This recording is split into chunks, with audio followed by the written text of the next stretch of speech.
Hello, everybody, and welcome back to the Simply Human YouTube channel and podcast. I'm Christina Caro, clinical psychologist, and this is my partner, Karen Lee Lynskey, executive leadership and self-trust coach. Hi, Karen. Hey, Christina. Oh my gosh. I'm so excited about this topic on the JOHARI Window. Yes, this is going to be a video that is part of our communication playlist. So if you go to our YouTube channel, we are starting to compile our podcast episodes into really easy to find groups. So if you're interested in communication or you're interested in conflict, you can just go to that playlist. So please check out our channel. And so today we are going to be sharing a communication and awareness model that can be used in both your teams at work, if you're a leader, any kind of leader, or you can use it actually in your personal life as an awareness practice. And the reason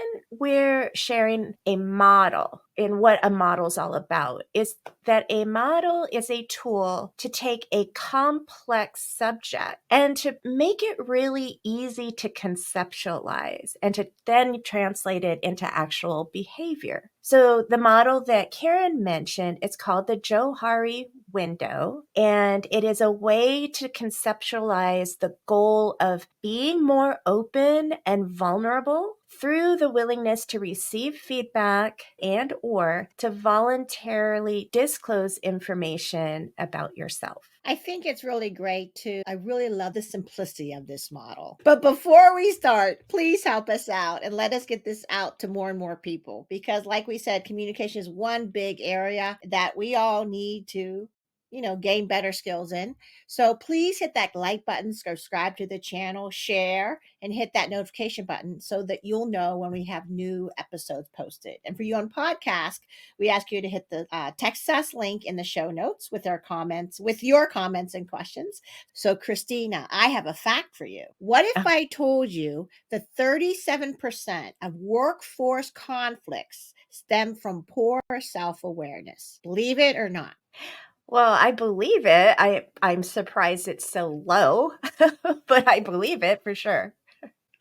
And I think what's so cool about what we're going to share today is that the framework that we'll be sharing today is called JOHARI, which was created back in 1955 by two people, Joseph Luft and Harriton Ingham. And I think that JOHARI just sounds so exotic, right? So I think it's so cool that they have that name. But let's get into the specifics of it. So Christina, I'd love for you to introduce the framework to everybody. Folks, let me just take a moment to pull this up. And we have, for you, those of you who are listening on the podcast, let me describe the visual that we just pulled up.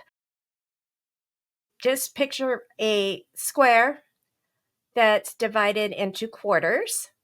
And what we have are quadrants. So in the top row, the two columns, there's known to self and unknown to self. And then the going across or horizontally, we have known to others and unknown to others. So when you kind of look at this 2 by 2, in the top left corner, you will have what's known to yourself and known to others. And we call that the open. In the top right, we have what's not known to yourself, but known to others. And that is your blind spot. Okay. It's not known to yourself, but others can see it. It's known to others. It's open to others. That's the blind spot. Then on the lower level, we have what's known to yourself, but unknown to others. And that's the hidden area. That's the area of things that you keep to yourself.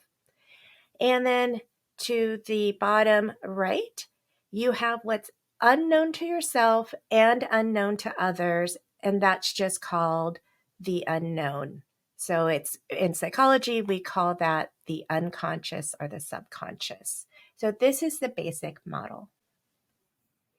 So let's start with the open one, which is known to self and known to others, because this is the most obvious one, right? Yes. where it's just there. Yeah, so basically what we mean is like this is what you actually say out loud and people hear you. This is what you are espousing. This is what you are verbally communicating. This is explicit behavior. So it's what people can see. These are your visible skills that you bring to either your team or you bring to your relationship, right? It's all that is visible, audible. We just did a series on cognitive processing. This is in that extroverted sensing, what you can see, hear, touch, taste, and feel. Right. And I think that's what's cool about it, because I think as we uncover more about ourselves and then people kind of see it because we're comfortable with it, that's like what was open. So, one of the things that we wanted to do, like in the workforce example, I think a lot about the skills. Like, I want people to know the skills that I can bring to a project, or the skills like facilitation I'm really strong in, or coaching I'm very strong in, or the ability to deal strategy, because I want people to know that. And I'm known for that as well. So, that's kind of nice with the skills, because it builds that expertise and trust in my expertise. And that's why it's open. I was even thinking about what you saw, some of the interpersonal examples that you could share at this point. Say if you're in relationships or we're talking about with your family, this is the information that you share with your partner. So this is when you're sharing your concerns, you're sharing your hopes, it's very expressed. It's all the stuff that's in the open that is really important to share. So for example, when we put our expectations out there into the open, then we're more likely to have better understanding and better communication because everything is out there. Your partner shares their expectation. This is where you're doing negotiation. That happens in the open. So it's really tied to that willingness to share and to disclose. And to listen to one another fully. I think that's the part of it as well, is don't let your stories about a person assume it, because you're both opening and you share your stories with them as well as a way to understand. So I have a quick exercise for you to consider, everybody, to build upon this openness. And so I would love for you to think about 3 traits that you're confident others see in you. So Christina, what are your 3 traits? And I'll tell you my 3 traits first. I think people can just, she smiles and say, oh, so 3 traits that I know people can see is me is I have a lot of energy. That's obvious, right, Christina? I mean, Yes. I don't think that's blind to either one. It's very open, have a lot of energy. I think there's also this trait of positivity that I have that people very obviously see by the words I use and by the way of you think. I also think there's another skill that I have is how much I am a strong facilitator. I kind of like being a coach and a facilitator, and people notice, especially my coaching skill, because that's more one-on-one, but my facilitation skills too. So to me, that's that openness that I would say that people would see. Okay. And then for me, I would say that what people see right away, because it's very out there in the open, is I'm very direct. And they see the intellect because I am teaching as a therapist. I do a lot of educating and a lot of teaching. And so people do see like the amount of work that I put into understanding something and being able to explain it. And the other trait I think I would say that's in the open is my communication skills. So because I do a lot of teaching in therapy, and often it's about helping others communicate more openly and in a way that they're like, God, you make it sound so easy. So that comes over time. That's a skill. That's something that I've developed over time. Yeah, and I think that's part of it, is that openness that you bring about. And I think that's why it's not only listing the traits you're confident others see in you, but also just, I would love, like Christina and I would do this. We could share this disguise. So if you could actually share it with somebody and just talk to each other through this, what do you think that you see and others see as well, and get it confirmed, would be really cool as an action that we want to give you. Let me put it back up on the screen. I had taken down the model. So let's go on to the blind. Karen, can you sort of start us off on this one? I think what's interesting about the blind is it gets uncomfortable for me to discuss the blind regarding myself because it's unknown to myself, but others see it. And so as a result, it makes me very nervous sometimes when I first learn about this Johari window. I'm like, blind, oh my God, I don't want to, I don't want to know what people see. But I'm telling you, it is the most useful thing to see. Um, and so that's why I really, really like this whole thing about it's unknown to yourself, but it's known to others.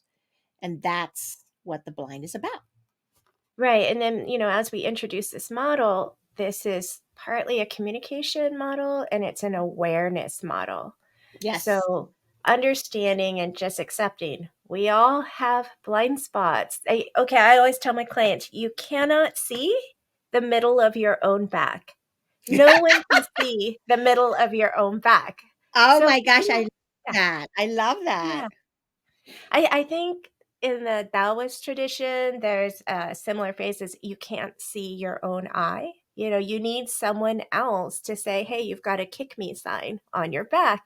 So it's a way to think about the blind spot, Karen. So it's not so maybe anxiety provoking, is that it is a human thing, okay? Because none of us can see the middle of our own back. And what do we mean? How does that express itself in day to day common blind spots? That might be your speaking style. Like we did an episode called, if you could look in a communication playlist, Are You Stuck in One Style? And we have a telling style, we have a generative style, we have an observing style, we have an asking style. But when I talk with clients and I hear, say, often a telling style, they're not aware. They're not aware that that's just a particular style that's unique to them or that they share with other people, and that there are other styles, but that particular telling communication style is actually contributing to why they're having the reaction they're having. They're not even aware of how it's coming across. That's why it's blind. It's body language. Like I'm someone who I've been told I don't have a poker face, and I'm not aware when these facial expressions are popping on my face. It's other people will be like, "Oh my God, we can't let you in on the meeting," because you have no. And I'm like, I I get the whatever. same I get the same thing too. I think body language is something that is interesting because that's something that I have a hard time. In fact, we should probably do one on body language because I'm consciously more aware of it, but for the longest time, I wasn't noticing. Like even like when we were doing our past thing, we talked a little bit. Even when I was never aware of my body language, or my shoulders would shrug. I think people would notice my shoulders shrugging or me falling in forward when I was nervous than me actually being the one that noticed it, right? And it was just very interesting because I just don't think we're explained about the power of the body language or even learn to express it. So I Yeah, and actually, folks, I will put a link to one of my favorite YouTube content creators. It's called the Behavioral Arts channel. Spidey, oh, he is just the best teacher about body language and uses pop culture videos from pop oh, culture. cool. And I have learned so much about body language watching that channel. I hope you guys check this out. Some other common blind spots include implicit biases. These are biases that we don't even know that we have. And other people, though, will hear it. And like, I'll give an example. I was in a meeting and someone made this comment that was derogatory towards a person of color, actually. And this was a real liberal Democrat, blah, blah, blah. And she just blurted this thing out without the awareness that it was very misogynistic and also racist. And it was a Caucasian person. So I had to talk to her after and said, are you aware that you just diminished this person's accomplishment by writing it off to being pretty? It's like such an offensive comment. And she was like, oh my God, she actually said she heard it the minute it came out of her mouth, but she didn't acknowledge it in the moment. So I didn't know that. And I was like, Mm. I'm not sure if you are aware of how that comes across. Or there's a fantastic training now, folks. I am going to put the link to this training on implicit bias by Dr. Marks. He's the sort of national leading educator on implicit bias. It is a fantastic training. I got to do it for free through one of the health insurance companies. And I was riveted, absolutely riveted to it. And it's interactive. And he's actually posted one that he did for law enforcement on his YouTube channel. So you can actually go And listen to, if you want to address some of your own blind spots and in the forms of implicit biases, man, take an hour out of your life to do the training, and I'll put the link to that as well. And then other things in the blind are going to be, just unconscious habits you've developed over your life that you don't even know that you do, but maybe it's annoying your partner. So No, I remember like those are twisting some of the things. hair could be something that somebody does. They have no idea that they're Yeah. doing that, right? Or the tapping of the pencil or the nervousness things that, you do that you don't recognize that you're doing. Oh, yeah, or my So dad, like, having to talk through every TV show and every movie that's on, like, I don't think he knows. He's ja, ja, ja, ja, ja. And me and my mom are just like, ugh. that's true. So one example I have in the workplace that I think is interesting is when leaders who think they're being very approachable because they're open, but actually the team's very intimidated by their presence, because that's one thing that happens in the workplace.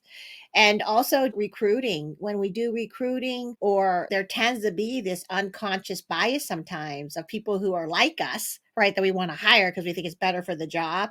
But in actuality, we always talk about the differences that actually make a team better. So I also think that some of this blind spot, it doesn't take much, but it is just really cool to check into the blind spots and not have the fear that I was telling you earlier that I have, is go in the way that Christina was talking about it earlier about the blind. I just think that's something to be aware of. Is I think in the corporations we have towards a lot of blindness, and I think it's important to make it more aware. And it's so much the power that you have as an individual to start to make more aware about how the team or how the team's hiring, or how the team is approaching a certain type of person or even executive that we may not even know that everybody's nervous or feel intimidated by this, and helping the leader actually realize it or open up to everybody else so they don't feel intimidated by this leader. So Yeah, but there what has is to be behavior change for that to happen, yes, right? yes, So, yes. in order for any of that to happen, what do we do? How do we make that blind smaller? And so I'm going to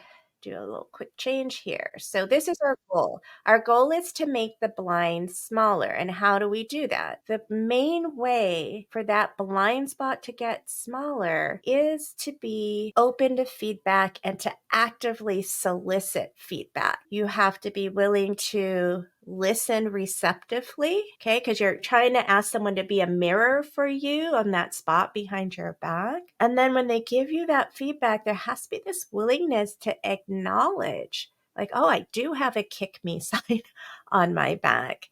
So soliciting feedback, listening receptively, and then acknowledging the information that was given to you is what helps bring that blind, whatever that content is that other people see, into the open. And then this model, you can see that the line between open and blind shifts so that the blind spot's smaller, and that creates more space in the open. So each of these, we are going to be sharing how we can reach the goal of having greater and greater openness.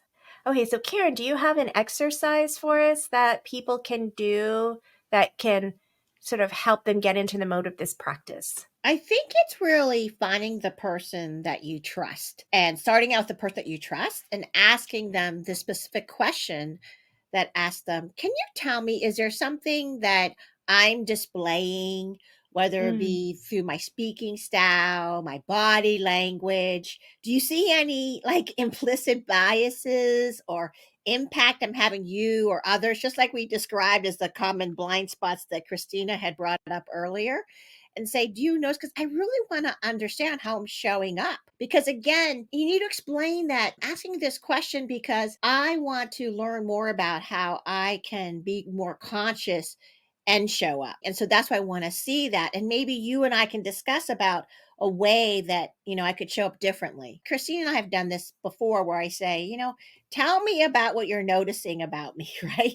And then we would discuss about a way that I could possibly change it. And I love that, because when I'm better with a dialogue with somebody, because we brought this up earlier about the type of person I am, where I'm better when I collaborate. It's just really important that you first do it with someone you trust. And then later on, I even asked my manager in this way, right? And what I loved about it is because it got me away from feeling that fear feedback is bad. I used to always have this emotional trigger with the word feedback. And I'm realizing the gift of the feedback is letting you know something that you may not have known before. Now, sometimes you know it, you're not willing to accept it, which has happened to me a few times too. But then when someone tells you again and again, you realize, okay, maybe this is real. So this is what I would say to you is asking people for feedback and being open to that conversation about that. Yeah, and like for me, as someone on the autistic spectrum, I have a huge blind spot around any kind of social norms and especially social communication norms. Hence my directness that's in the open, but it's just a complete blind spot there. And so I actually am open about being on the spectrum, open about where my challenge is. And I literally say to people, especially when I see a reaction that I don't understand, why I just say something and they laugh when I'm not expecting laughter, or they shake their head, or they're like, oh my God, I can't believe you said that. I will immediately ask for the feedback right then and then, like, did I violate a social norm? Or did I break a rule? I'm constantly asking this question. Did I violate a norm? Did I break a rule? What is that rule? When do I apply the rule? Like I am constantly trying to shed some light onto this giant blind spot that I have. Now, it doesn't mean I'm going to change my personality. Like, I'll tell you folks, a lot of time I hear the rules or what the norm is. I don't eject my critical thinking. I may think about it. I'll be like, yeah, well, does that seem beneficial? And I'll tell you, there's a lot of times where people will say, no, don't change, just be yourself. But it just helps me understand why the reaction I'm getting is not what I expected. But a lot of times they'll say, oh, don't worry about it. You do you. And I'll be okay. But I like to have that feedback, because there might be a time like, okay, now I know that's a thing. I shouldn't say that sort of thing out loud, or I should be cautious about saying that out loud. So I think for any folks who are neurodivergent, who are on part of our audience, a way to think about this blind spot in a non-negative or shaming way, it's just like, oh yeah, I'm neurodivergent. There's this aspect where I'm different from others. And so it's kind of a blind spot. It's also just a difference. And if I want to understand better, I need to let people know. I need to say, hey, why are you laughing? Was that odd what I said? And I've found it to be really a helpful process. And most people seem to be super appreciative and willing to help me out, like willing to give me that feedback. So it's a really nice collaboration. And I think the key thing that was interesting for both of us is that when you give the feedback because the person is asking for it and in the real right space for it, right? Because you're doing that self-awareness. So we're not saying, go tell them what their blind spots are, right? Just so we're clear. You're invited to do that. And it was interesting that I found too is if you notice that you ask somebody that and they'll ask the reciprocal, tell me Mm. more about what one of mine's are. Right. So don't be surprised when they ask you that question, because I'm telling you ahead of time that usually what happens, because they're willing to give you yours because you trust them and vice versa. And so they're going to ask you, is there something that I should, that you notice that I should be more aware of? So that's what I love about this back and forth. Cool. Okay, let's move on to the hidden area. So hidden is when it is known to us, but for some reason, we don't want it to be known to others. We're making a conscious choice not to share. Yeah. So we want to mainly do it for certain reasons. And I did this a lot, I think, especially when trying to be accepted and belong to the group. I didn't want them to know those hidden things about me because I wanted to fit in. So why don't you talk about some of the common hidden reasons? Yeah, well, what Karen said is often what's hidden can come from insecurities. Like we don't know if we'll be accepted in the group. It can be things we're not certain or we're not confident about. So we might hold back, wait, kind of hear, well, what's everybody else saying, get a read on the room kind of thing. Sometimes what's hidden is just our values. We haven't explicitly communicated them. Most people actually, their values are internal. Their values and beliefs are internal. You're not out there like espousing, on your stump, here are my values. You're more living your life from that place, but we don't realize that we haven't actually made it explicit and that it actually is hidden. Sometimes what's hidden is our observations. Like if anyone's been in a meeting and you're sitting back and you're observing the dynamics, or, you have those thought bubbles, but you're not saying it out loud, like that's part of what we talk about with hidden. And Mhm. then hidden is often also like how we're really feeling about something, and often things that we need. And this is more, I see this in the interpersonal realm, in relationships. People feel from childhood, they learn like you shouldn't talk about that. Don't be needy. They're afraid to show needs Mhm. because they heard at some point that needs are needy. So they're intentionally trying not to convey needs that they have, feelings that they have. And I mean, you should be able to hear automatically. I would think like, oh, I could see where that might lead to problems if we're not communicating our needs, we're not communicating our feelings, we're suppressing I see this a lot with men. I also work a lot with men in law enforcement, first responders. Like they have to really keep those feelings under wrap. There's a lot of reasons why it is a human behavior to hide certain things that we are thinking or feeling or believing. And Karen, how does it show up in the professional realm? I think a lot of the times for me, it's about the expectations that you interpret as to the work expectations. And part of it was also because when I was suffering really critically from imposter syndrome, I didn't want people to know that I felt like a fraud all the time. And the fact that even though I went to MIT and Carnegie Mellon, I always felt like I wasn't very smart. And then there's this whole thing about I didn't really want people to know that I went to MIT, so I kind of kept it really try to hidden, or even like I even think about it, and now I'm very more open about my faith, about being a Christian, unlike before. I Mhm. very keep that because that was a social norm where you don't talk about Christ or even going to church or anything in the workplace. And now I'm much more freer. So I think there's this openness to it now than before, but also even in myself, I'm realizing what does it mean when I say that and when I don't say. It's not that I say it in a way that acceptable in the workplace, right? And I also think this whole thing about even like the fact that I don't know, I don't want to be judged, right? So there's a lot of ways about how I dress. Like I dress not the normally way I would dress at home or when I go out. I dress very professionally. And I hate those professional clothes that I'm wearing because that's not what I normally would want to wear, right? And I feel like that's a hidden part of me. So it almost feels like I'm an actor on a stage sometimes when I'm using a lot of this hidden that's known to self but unknown to others. I feel like I'm playing like more of an actor role than who I truly am. And I think that started to become heavy with me with the imposter syndrome.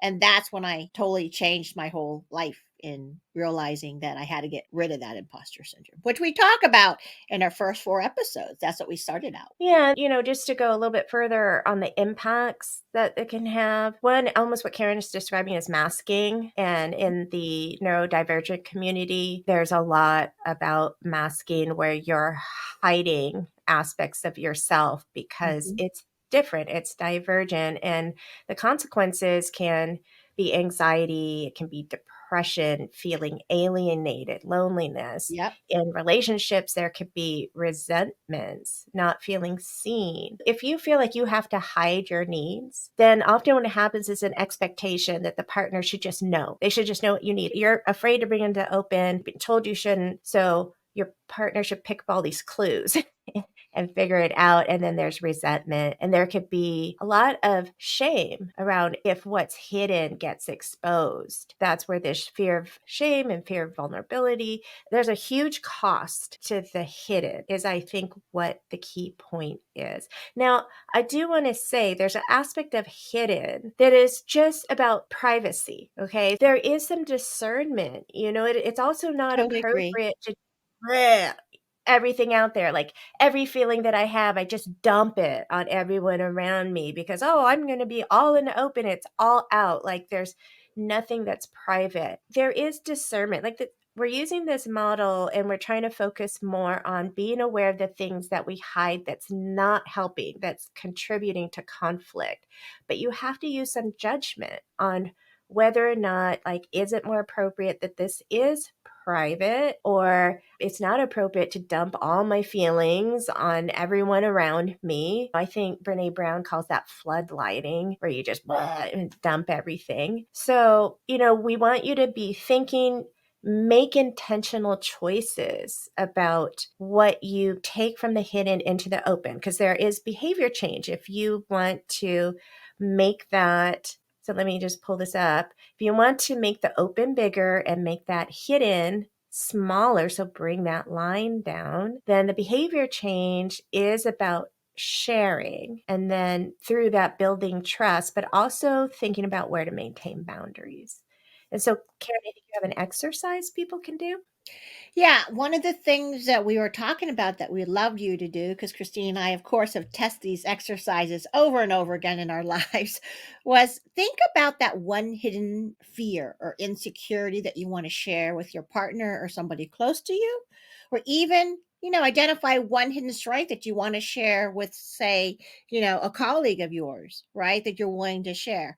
And I think that's what's really cool, because it'll get you to understand the importance of it just unveiling a piece. Because I'm telling you, when I, with my husband, was able to share my one hidden fear of becoming homeless, Mm. I mean, that was huge, right? And it was like this massive weight wasn't on me anymore. It was like I was sharing it with him, and it just totally changed the dynamic and made me just that shedding of the weight was so important. So it's interesting about that, to share that hidden fear, insecurity with someone. And even the strength is really important, because you want to share your strength, because in this world it's important that you get to share the stuff that you love to do. And I think sometimes you're afraid that to share what you love to do with other people, because then it's different than what you may have been hired to do, but it's something that you love to do. Maybe you love to do events, but then you don't want people to know, because then they be coming to you all the time to plan the events or things like that. But if you love to do it, maybe it's powerful that you show that hidden strength, right? Because there's other people who you go to a party and you're like, oh my gosh, if only I had planned that party, it would have been great. And so that's what I kind of think about. I don't know if that's a good one or not, but that's what I was thinking about, Christina. How about over to you? Well, I just want to add, folks, that sometimes why things are hidden isn't just I randomly decided to hide something. Sometimes the hidden occurs through life experiences, particularly painful life experiences. So if Very you've good point. tried sharing things and you've had a negative reaction to it, and especially if you've had that sort of a painful negative reaction more than once, it is a learned behavior then to say, okay, I better put that under wraps. I better not bring that up.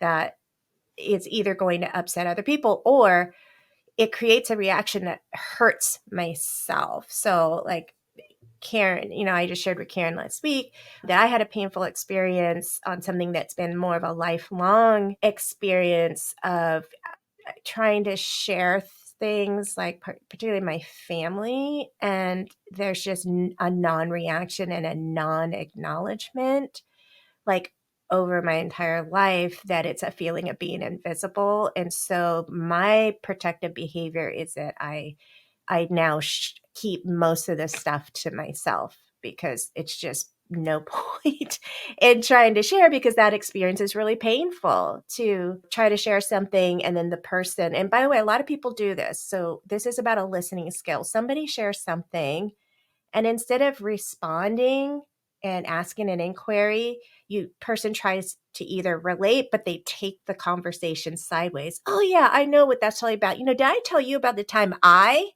blah, blah, blah, blah, blah, blah, blah. And now the conversation's been hijacked. And what the person who initially shared is experiencing is, whatever you shared wasn't that important, because I don't care enough to ask that follow-up question. And that causes a lot of people to shut down. So, and this happens in relationships a lot. Like a partner tries to do something they think their partner wants, maybe they don't quite get it back, and they get criticism. Well, over time, they will shut down. And that desire to do loving gestures goes into the hidden, which is sad. So this is huge. This hidden section is such a huge source of conflict in relationships, in the workplace. We could probably do like 5 episodes, honestly, just about the hidden and all the things that contribute to it. But I didn't want to bring that aspect. It's not always just something I'm choosing to do willy-nilly. Often it's the reaction to the environment, which is why this is why Karen said, it's really important to start with someone. If you're going to start practicing, start with someone you trust. Make it safe. I just want to also ask you a question, Christine. I was thinking about this as you were talking, because we've always discussed it. I'm an extrovert and you're an introvert, right? And I think it's important that if you're an extrovert and the person who's sharing with you is an introvert, they're going to share you that experience. And then as an extrovert, I want to say, I know what you mean as an extrovert while the introvert is sharing. And then I know what you mean. And then you interrupt, right? And then you have to stay silent. That's the one thing about when you're doing this and you're the recipient of this, is staying silent so they can actually get it out, because this hidden thing is very important to them. And if you interrupt, it's like we learned out earlier, it's hijacking. And then it's all about me, the extrovert, and then my feeling, and then they've shut down. So I just want to tell you guys, it's not just as the receiving person of these questions, is you got to let them be able to share fully. And don't anticipate what they're going to say. Just be open to this, because self-awareness is something that it takes a lot of us to open up to do. That is really important, but takes a lot of energy, because even me as an extrovert, I may want to ask that, but sometimes I talk a lot. So I need time to like really express all of it. And I think it's important that we recognize the importance of letting that person fully share before we interject. Yeah. Thank you, Karen. Thank you for that. So let's go to the last part, which is the unknown, right? So it's not known to self. It's not known to others.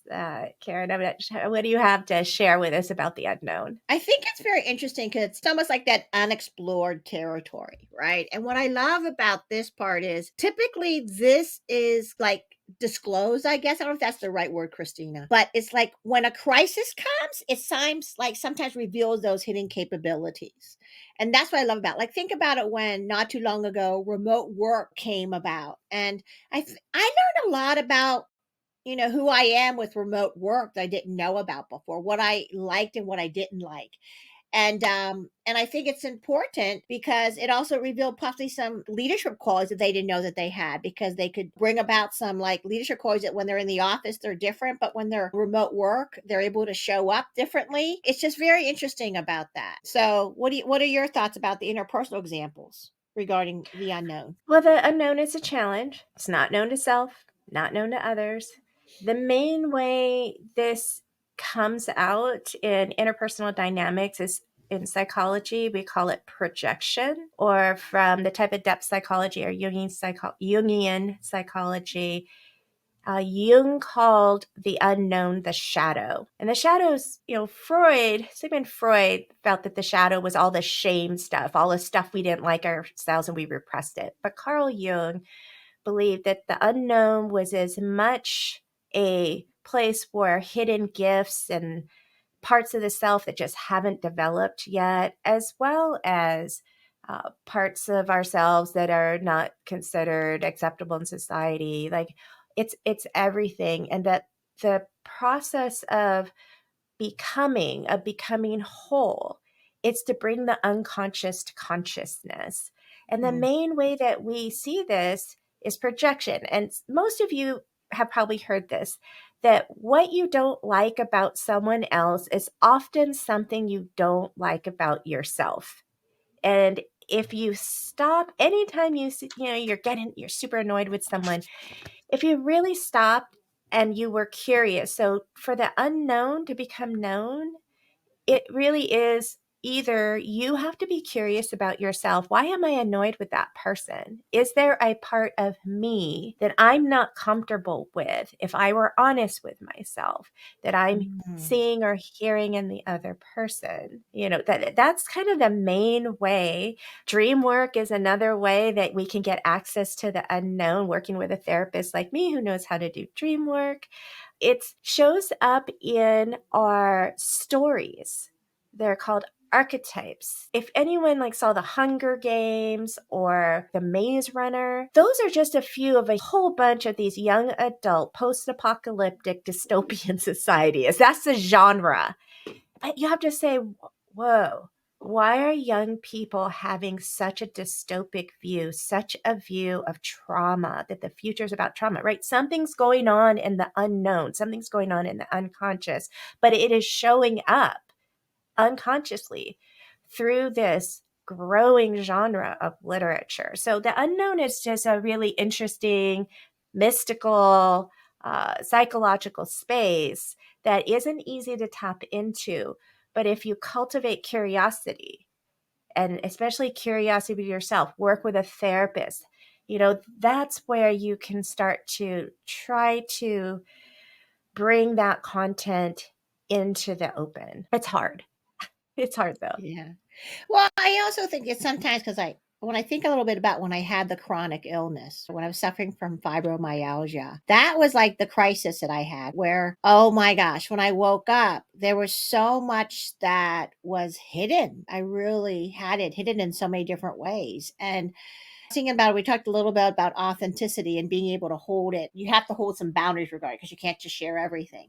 But I didn't realize how much I kept hidden, or from my true self, which we're talking about because my imposter syndrome and so forth and so on. So it's just interesting. Then I got this huge crisis, and it's like, wow, and it was after actually when I thought about it, it was after I actually had learned this JOHARI window as part of my OD degree, my master's in organizational development. When I learned JOHARI window, the shadow, all this other stuff, I had this illness like 6 months after I graduated from this, and I thought that was really cool because now I'm thinking about that. That's where I was starting to realize the importance of this very simple 2x2 matrix. So, but Yeah, that's a really good point, too. yeah, I do want to emphasize what Karen said. So, from the type of depth psychology I study, the unknown is not known to us, is not known to others, but the belief is that the unknown itself wants to become known. And so it will make itself apparent through yes, projection, through somatic, we call that body symptoms or somatic symptoms, through art, through literature. Like the unknown itself wants to become conscious. And so there are many different ways that unknown can surface. It's just, it's the hardest one to do super intentionally. Like I said, the main ways are therapy, dream work, self-inquiry, bringing that curiosity in, having a partner. Like you both don't know, you're going in the unknown. It's like, let's just be curious, which is something Karen and I have been emphasizing since the very beginning of our podcast, that this curiosity is just a fundamental skill in developing being just a happier, healthier, more loving person and human being in the world. So Karen, we're getting up against the time. So is there anything else that you want to share about the JOHARI window and I how you'd like people to take this information?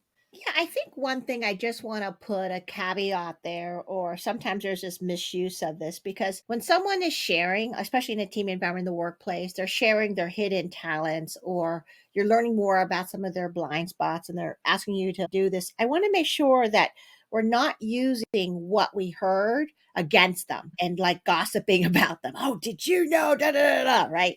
Or focusing only on the weaknesses. This is a gift that we're giving to each other. And that's why I wanted to like talk about this. And even during the JOHARI window, as Christina and I can test to, we've been using this throughout our whole journey of self-awareness. This is just a simple framework, but all of it is about everything that we teaching you on this podcast and that we're learning from my therapist or from a coach as myself. It's not just a one-time episode. It's like, a constant journey. And it's really important that you realize this self-discovery, you won't get it. It's like a journey, right? You'll just like uncover and learning more. And when you go with it, thinking about the beauty of that, to understand yourself more, it just opens up your world so much more. And that's what I love about my journey of self-discovery. No matter how small or how big or how I interact with people, it's just beautiful. And that's where the intention that we want you to remember. So that's probably what I would say in my closing. Anything you want to share? Yep, folks, I am going to put a link just to this base model of the Johari window. I will put a link in the show notes. So if you want to print it out and bring it to your own team, or even just, paste it up on your bathroom window as a little reminder, like, oh yeah, where can I invite feedback? Where can I start building that trust and disclosing more? Because really that's where intimacy lies, is when we start to bring what's hidden into the open, we build that trust, and we'll make that available to everybody. Okay, so folks, don't forget, leave us a comment, and if you can use 7 words or more, that will help the algorithm see it as meaningful engagement. And then that tells YouTube, oh, we should put this video out to more people. They might like it. Hit the like, hit the subscribe. And until next week, we will see you all next time, guys. Enjoy Bye. that journey. Bye.